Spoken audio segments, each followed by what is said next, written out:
Breaking news, mistrial. Jurors unable to reach a verdict in the case of former North Charleston police officer Michael Slager. Slager, who is white, shot Walter Scott multiple times in the back. Scott is black and was unarmed. This video is unforgettable. It was evidence in the case, but Slager insisted that he tried to back away and that Scott was posing a threat. At that time, when Mr. Scott was coming after me with the taser, I drew my weapon and fired.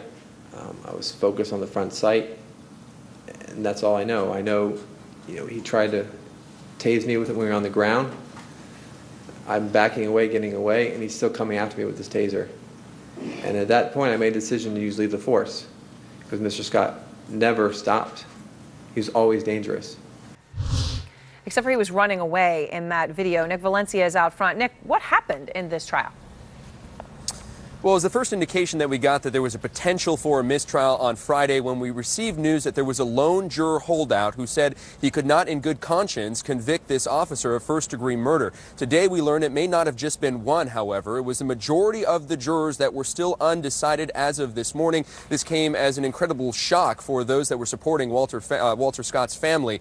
To them, all that matters was this cell phone video shot by Fayadeen Santana. That video that shows Walter Scott running away from Michael Slager, being gunned down, shot from behind multiple times. To them, it was shocking that there was this a deadlocked jury. Some of what was taken exception here in this community as well was the makeup of the jury. 11 of the jurors were white, one of them was black.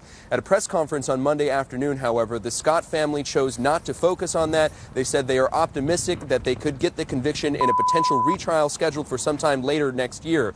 However, we should remind our viewers that Michael Slager is not completely off the hook just yet. He is facing federal civil rights charges. That trial expected to happen sometime in early 2017.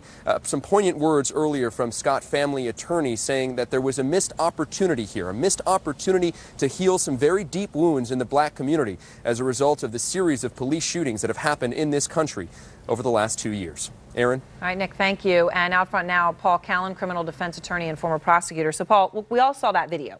Slager's version, and this is on tape in the trial, he says he was backing away. Scott was coming after him with the taser. Of course, when the video actually is rolling, and this is the final moments, because this is the final moments, Scott is running away, and Slager shoots him multiple times in the back. Scott is killed. Are you shocked at the outcome here? I am shocked, but the thing that it emphasizes is how much people respect police officers and how hard it is to convict a police officer. And I think we have this term called jury nullification, where sometimes the jury just goes against the law and it goes against the facts because they have a gut feeling that the right thing is an acquittal, or in this case, a hung jury. A hung jury. And on Friday, you heard Nick report one juror was the holdout. They said, go back and figure it out, figuring that one person will come around. That person convinced other people. We now understand that there were multiple people. It is truly a hung jury. That is also shockingly unprecedented. That is staggering if that happens, because normally if it's down to 11 to 1, the 11 convinced the 1 to change sides. I tried a murder case myself as a prosecutor once. One juror was holding out. He locked himself into a room when they were sequestered overnight, and they had to break the door down to bring him back to the courthouse. And you know what happened at the courthouse? He changed his mind and went with the majority, because that's what always happens. This is going to go down in the record books if one juror changed the minds of the others. And we will see what happens. Of course, the prosecutor says going to go ahead with another trial. Paul Callan, thank you, and we'll be right back.